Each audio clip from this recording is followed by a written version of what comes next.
जय माता दी। आप सभी को चैत्र नवरात्रि के 6वें दिन की हार्दिक शुभकामनाएं। माँ दुर्गा की 6वीं शक्ति का नाम है कात्यायनी माता। आज हम सुनेंगे कात्यायनी माता की पावन कथा। तो सभी प्रेम से कहिए, कात्यायनी माता की जय, अम्बे मैया की जय।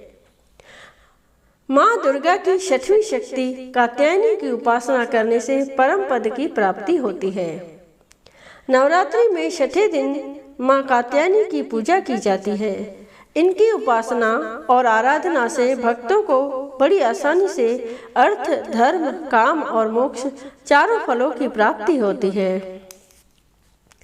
उसके रोग, शोक, संताप और भय नष्ट हो जाते हैं। जन्मों के समस्त पाप भी नष्ट हो जाते हैं। इस देवी को नवरात्रि में 6ठे दिन पूजा जाता है। कात्य गोत्र में विश्व प्रसिद्ध महर्षि कात्यायन ने भगवती पराम्बा की उपासना की, कठिन तपस्या की। उनकी इच्छा थी कि उन्हें पुत्री प्राप्त हो। माँ भगवती ने उनके घर पुत्री के रूप में जन्म लिया, इसीलिए यह देवी कात्यायनी कहलाई। इनका गुण शोध कार्य है, इसीलिए इस वैज्ञानिक युग में कात्यायनी का महत्व सर्वाधिक हो जाता है। इनकी कृपा से ही सारे कार्य पूरे हो जाते हैं। ये वैद्यनाथ नामक स्थान पर प्रकट होकर पूजी गई। माँ कात्यायनी अमोघ फलदायिनी है। भगवान कृष्ण को पति रूप में पाने के लिए ब्रज की गोपियों ने इन्हीं की पूजा की थी। यह पूजा कालिंदी यमुना के तट पर की गई थी, इसीलिए ये ब्रज मंडल की अधिष्ठात्री देवी के रूप में प्रतिष्ठित है। इनका स्वरूप अत्यंत भव्य और दिव्य है। ये स्वर्ण के समान चमकीली है और भास्वर है।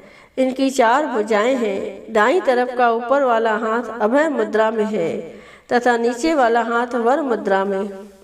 माँ के बाईं तरफ के ऊपर वाले हाथ में तलवार है व नीचे वाले हाथ में कमल का फूल सुशोभित है। इनका वाहन भी सिंह है। इनकी उपासना और आराधना से भक्तों को बड़ी आसानी से अर्थ, धर्म, काम और मोक्ष चारों फलों की प्राप्ति होती है। उसके रोग, शोक, संताप और भय नष्ट हो जाते हैं। जन्मों के समस्त पाप भी नष्ट हो जाते हैं। इसीलिए कहा जाता है कि इस देवी की उपासना करने से परम पद की प्राप्ति होती है। सभी प्रेम से कहिए, कात्यायनी माता की जय, अम्बे मैया की जय। माँ कात्यायनी देवी की कथा। प्राचीन समय में महर्षि कात्यायन ने संतान प्राप्ति के लिए माँ भगवती की अधिक तपस्या की। उनकी तपस्या से माँ भगवती प्रसन्न होकर महर्षि कात्यायन को दर्शन दिए।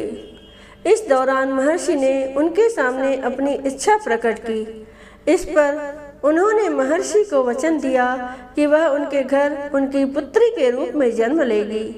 एक बार महिषासुर नाम के एक दैत्य का अत्याचार तीनों लोकों पर बढ़ता जा रहा था। ऐसा देख सभी देवी देवता परेशान हो गए। तब त्रिदेव ब्रह्मा, विष्णु और महेश अर्थात भगवान शिव के तेज से देवी को उत्पन्न किया, जिन्होंने महर्षि कात्यायन के घर जन्म लिया। महर्षि के घर जन्म लेने की वजह से उन्हें कात्यायनी नाम दिया गया। माता रानी के घर में पुत्री के रूप में जन्म लेने के बाद ऋषि कात्यायन ने सप्तमी, अष्टमी और नवमी तिथि पर माँ कात्यायनी की विशेष उपासना की। इसके पश्चात माँ कात्यायनी ने दशमी के दिन महिषासुर का वध किया और तीनों लोगों को उसके अत्याचारों से छुटकारा दिलाया। बोलिए माँ कात्यायनी देवी की जय। जय माता दी। आज हम सुनेंगे नवरात्रि व्रत की कथा। तो प्रेम से कहिए, अम्बे मैया की जय। बोलो शेरा वाली माता की जय। बोलो जोता वाली माता की जय। बोलो साचे दरबार की जय। चैत्र नवरात्र हर साल चैत्र शुक्ल पक्ष की प्रतिपदा तिथि से शुरू हो जाता है। कहते हैं कि जो व्यक्ति इस दौरान व्रत रख माँ अम्बे की सच्चे मन से आराधना करता है, उसके सारे दुख दूर हो जाते हैं। नवरात्रि व्रत रखने वालों को इस व्रत कथा को पढ़ना या सुनना जरूरी माना जाता है। तो आइए सुनते हैं कथा। एक बार बृहस्पति जी ने ब्रह्मा जी से पूछा कि चैत्र व अश्विन मास के शुक्ल पक्ष के नवरात्र का व्रत और उत्सव करने का क्या कारण है? इस व्रत का क्या फल मिलता है? इसे किस प्रकार किया जाना चाहिए? सबसे पहले इस व्रत का पालन किसने किया था? बृहस्पति जी के सवाल का जवाब देते हुए ब्रह्मा जी ने कहा कि हे बृहस्पति, प्राणियों के हित की इच्छा से तुमने बहुत अच्छा सवाल किया है। जो मनुष्य मनोरथ पूर्ण करने वाली दुर्गा, महादेव, सूर्य और नारायण का ध्यान करते हैं वो धन्य हो जाते हैं। नवरात्र व्रत संपूर्ण कामनाओं को पूर्ण करने वाला माना जाता है। इस व्रत को करने से पुत्र की कामना वाले को पुत्र, धन की कामना वाले को धन, विद्या की प्राप्ति की चाहत रखने वालों को विद्या और सुख की इच्छा रखने वालों को सुख मिलता है। इस व्रत से रोगी मनुष्य का रोग दूर हो जाता है, मनुष्य के सभी प्रकार के कष्ट दूर हो जाते हैं और घर में सुख समृद्धि आती है। बंध्या को पुत्र प्राप्त होता है, समस्त पापों से छुटकारा दिलाता है ये नवरात्र व्रत, और इसे करने से मन का मनोरथ सिद्ध हो जाता है। ब्रह्मा जी के अनुसार जो मनुष्य नवरात्र व्रत को नहीं करता उसे जीवन में अनेक दुखों को भोगना पड़ता है और कष्ट व रोग से पीड़ित हो अंगहीनता को प्राप्त होता है और वह धन धान्य से रहित रहता है। भूख और प्यास से व्याकुल घूमता फिरता है तथा संज्ञाहीन हो जाता है। यदि व्रत करने वाला मनुष्य सारे दिन का उपवास न कर सके तो एक समय भोजन करके भी इस व्रत को रख सकता है और 10 दिन बांधवों सहित नवरात्र व्रत की कथा का श्रवण करे। हे बृहस्पति, जिसने सबसे पहले इस महाव्रत को किया था, आज मैं तुम्हें उसकी कथा सुनाता हूँ। ब्रह्मा जी बोले, प्राचीन काल में मनोहर नगर में पीठित नाम का एक अनाथ ब्राह्मण रहता था। वो भगवती दुर्गा का बड़ा भक्त था। उसे सुमति नाम की एक अत्यंत सुंदर कन्या उत्पन्न हुई।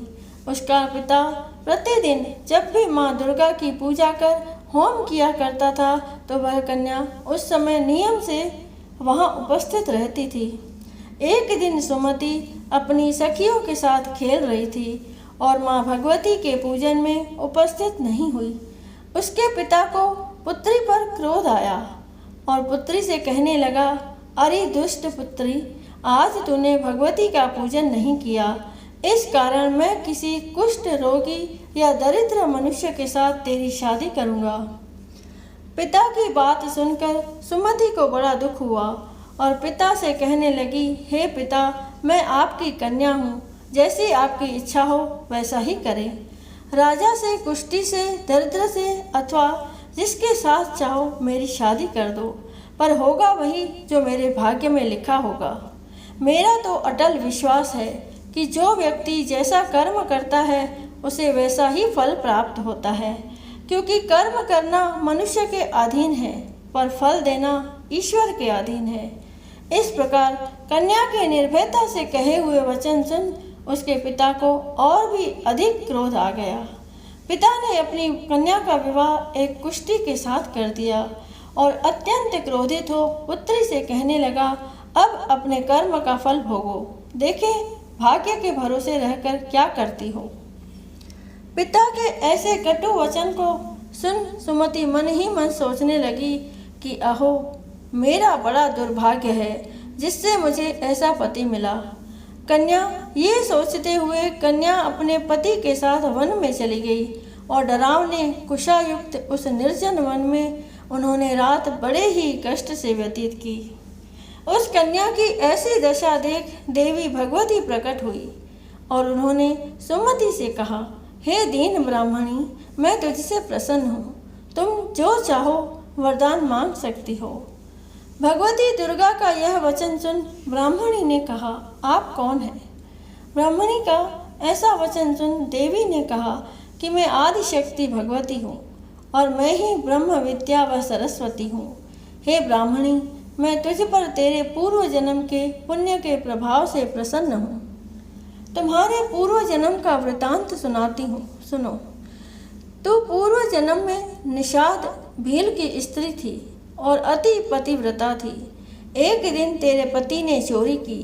चोरी करने पर तुम दोनों को सिपाहियों ने पकड़ लिया और ले जाकर जेल में बंद कर दिया। उन लोगों ने तुझको और तेरे पति को भोजन भी नहीं दिया। इस प्रकार नवरात्र के दिनों में तुमने न तो कुछ खाया और न जल ही पिया, जिस कारण अनजाने में ही सही लेकिन तुम्हारा 9 दिन तक नवरात्र का व्रत हो गया। हे ब्राह्मणी, उन दिनों में जो व्रत हुआ, इस व्रत के प्रभाव से प्रसन्न होकर मैं तुझे मनोवांछित वर देती हूँ। तुम्हारी जो इच्छा हो मांगो। इस प्रकार माँ दुर्गा के वचन सुन ब्राह्मणी बोली, मैं आपको प्रणाम करती हूँ। कृपा करके मेरे पति का कोढ़ दूर करो। देवी ने कहा, उन दिनों तुमने जो व्रत किया था, उस व्रत का 1 दिन का पुण्य पति का कोढ़ दूर करने के लिए अर्पण करो। उस पुण्य के प्रभाव से तेरा पति कोढ़ से मुक्त हो जाएगा। इस प्रकार देवी के वचन सुन वह ब्राह्मणी बहुत प्रसन्न हुई और उसके पति का शरीर भगवती दुर्गा की कृपा से कुष्ठ रोग से रहित तो अति कांतिवान हो गया। वह ब्राह्मणी पति की मनोहर देह को देख देवी की स्तुति करने लगी और माता से कहने लगी कि आप दुर्गति को दूर करने वाली, तीनों लोकों का संताप हरने वाली, समस्त दुखों को हरने वाली, रोगी व्यक्ति को निरोग करने वाली और दुष्टों का नाश करने वाली जगत की माता हो। हे अम्बे, मुझ निरपराध अबला को मेरे पिता ने कुष्ठी मनुष्य के साथ विवाह कर घर से निकाल दिया था। पिता से तिरस्कृत निर्जन वन में विचर रही हूँ। आपने मेरा इस विपदा से उद्धार किया है। हे देवी, आपको प्रणाम करती हूँ, मेरी रक्षा करो। उस ब्राह्मणी की बात सुनकर देवी बहुत प्रसन्न हुई और ब्राह्मणी से कहा कि हे ब्राह्मणी, तेरे उदालय नामक अति बुद्धिमान, धनवान, कीर्तिवान और जितेंद्रिय पुत्र शीघ्र उत्पन्न होगा। ऐसा वर प्रदान कर देवी ने ब्राह्मणी से फिर कहा कि हे ब्राह्मणी, और जो कुछ तेरी इच्छा हो वह मांग लो। ब्राह्मणी ने कहा, अगर आप मुझ पर प्रसन्न हैं तो कृपा कर मुझे नवरात्र व्रत की विधि और इसके फल का विस्तार से वर्णन करें। माँ दुर्गा ने कहा, हे ब्राह्मणी, मैं तुम्हें संपूर्ण पापों को दूर करने वाले महानवरात्र व्रत की विधि बतलाती हूँ। माँ दुर्गा ने कहा, हे ब्राह्मणी, मैं तुम्हें संपूर्ण पापों को दूर करने वाले नवरात्र व्रत की विधि बतलाती हूँ, जिसको सुनने से मोक्ष की प्राप्ति होती है। नवरात्र में 9 दिनों तक विधि पूर्वक व्रत करे। यदि दिन भर का व्रत न कर सके तो एक समय भोजन करे। विद्वान ब्राह्मणों से पूछकर घट स्थापना करें और वाटिका बनाकर उसको प्रतिदिन जल से सींचे। महाकाली, महालक्ष्मी और महासरस्वती देवी की मूर्तियां स्थापित कर उनकी विधि विधान से पूजा करें और पुष्पों से विधि पूर्वक अर्घ्य दें। बिजौरा के फल से अर्घ्य देने से रूप की प्राप्ति होती है। जायफल से अर्घ्य देने से कीर्ति, दाख से अर्घ्य देने से कार्य की सिद्धि होती है, आंवले से अर्घ्य देने से सुख की प्राप्ति और केले से अर्घ्य देने से आभूषणों की प्राप्ति होती है। इस प्रकार पुष्पों व फलों से अर्घ्य देकर व्रत समाप्त होने पर 9वें दिन विधि विधान हवन करें। खांड, नारियल, घी, गेहूँ, शहद, जौ, तिल, बिल्व, दाख और कंदब आदि से हवन करें। गेहूं से होम करने से लक्ष्मी की प्राप्ति होती है। खीर एवं चंपा के फूलों से धन की और बेल पत्तों से तेज व सुख की प्राप्ति होती है। आंवले से कीर्ति की और केले से पुत्र की, कमल से राज सम्मान की और दाखों से संपदा की प्राप्ति होती है। खांड, घी, नारियल, शहद, जौ और तिल तथा फलों से होम करने से मनोवांछित वस्तु की प्राप्ति होती है। व्रत करने वाला मनुष्य इस विधि विधान से होम कर आचार्य को अत्यंत नम्रता के साथ प्रणाम करे और यज्ञ की सिद्धि के लिए उसे दक्षिणा दे। इस प्रकार बताई हुई विधि के अनुसार जो व्यक्ति व्रत करता है उसके सब मनोरथ सिद्ध होते हैं, इसमें तनिक भी संदेह नहीं है। इन 9 दिनों में जो कुछ दान आदि दिया जाता है उसका करोड़ों गुना फल मिलता है। इस नवरात्र व्रत करने से अश्वमेघ यज्ञ का फल मिलता है। हे ब्राह्मणी, इस संपूर्ण कामनाओं को पूर्ण करने वाले उत्तम व्रत को तीर्थ, मंदिर अथवा घर में विधि के अनुसार करें। ब्रह्मा जी बोले, हे बृहस्पति, इस प्रकार ब्राह्मणी को व्रत की विधि और फल बताकर देवी अंतर्ध्यान हो गई। जो मनुष्य या स्त्री इस व्रत को भक्ति पूर्वक करता है वह इस लोक में सुख प्राप्त कर अंत में दुर्लभ मोक्ष को प्राप्त होता है। हे बृहस्पति, यह इस दुर्लभ व्रत का महात्म्य है जो मैंने तुम्हें बतलाया है। यह सुन बृहस्पति जी आनंद से प्रफुल्लित हो ब्रह्मा जी से कहने लगे कि हे ब्राह्मण, आपने मुझ पर अति कृपा की जो मुझे इस नवरात्र व्रत का महात्म्य सुनाया। ब्रह्मा जी बोले कि हे बृहस्पति, यह देवी भगवती आदि संपूर्ण लोकों का पालन करने वाली है। इस महादेवी के प्रभाव को कौन जान सकता है। बोलो देवी भगवती की जय, बोलो अम्बे मैया की जय। अम्बे मैया की आरती। ओम जय अम्बे गौरी मैया, जय श्यामा गौरी मैया, जय आनंद करणी मैया, जय रिद्धि सिद्धि करणी मैया, जय संकट हरणी। तुमको निश दिन ध्यावत, तुमको निश दिन ध्यावत हरि ब्रह्मा शिवरी। ओम जय अम्बे गौरी। मांग सिंदूर विराजत, टीको मृग मद को मैया, टीको मृग मद को। उज्ज्वल से दो नैना, उज्ज्वल से दो नैना चंद्र बदननी को। ओम जय अम्बे गौरी। कनक समान कलेवर रक्तांबर राजे मैया, रक्तांबर राजे। रक्त पुष्प गल माला, रक्त पुष्प गल माला कंठन पर साजे। ओम जय अम्बे गौरी।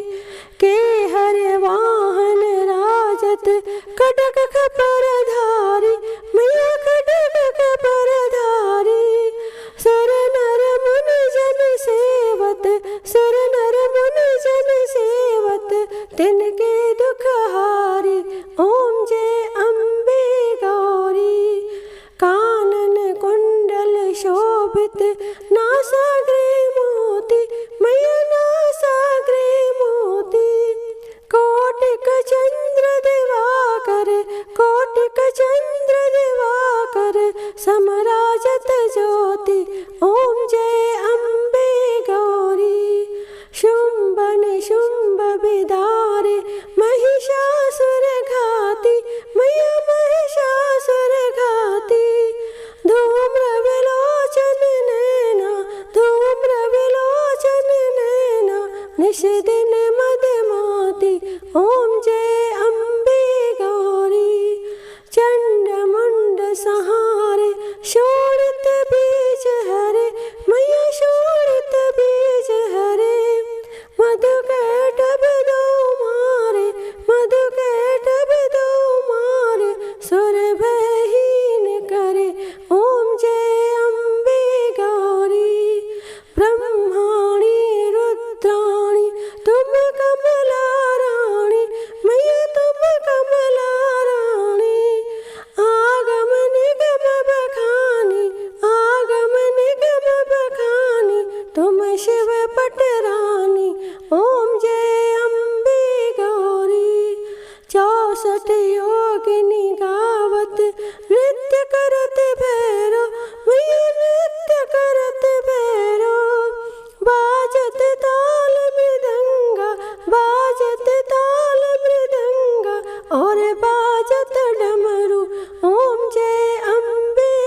कोट में विराजत, डोंगरगढ़ में विराजत, कोटि रतन ज्योति।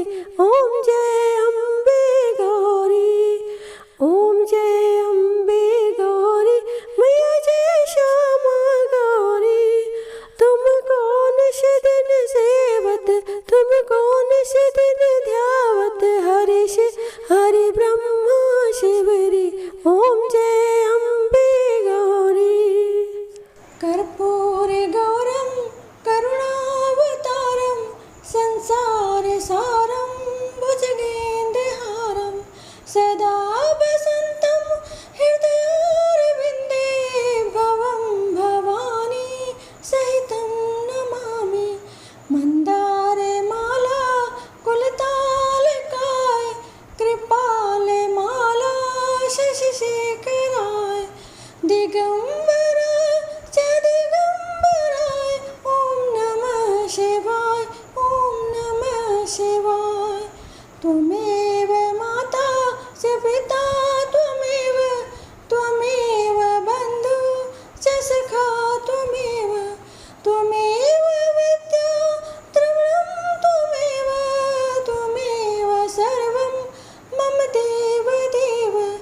गुरुर्ब्रह्मा गुरुर्विष्णु, गुरुर्देवो महेश्वरः, गुरुर्साक्षात् परं ब्रह्म, तस्मै श्री गुरवे नमः, तस्मै श्री गुरवे नमः।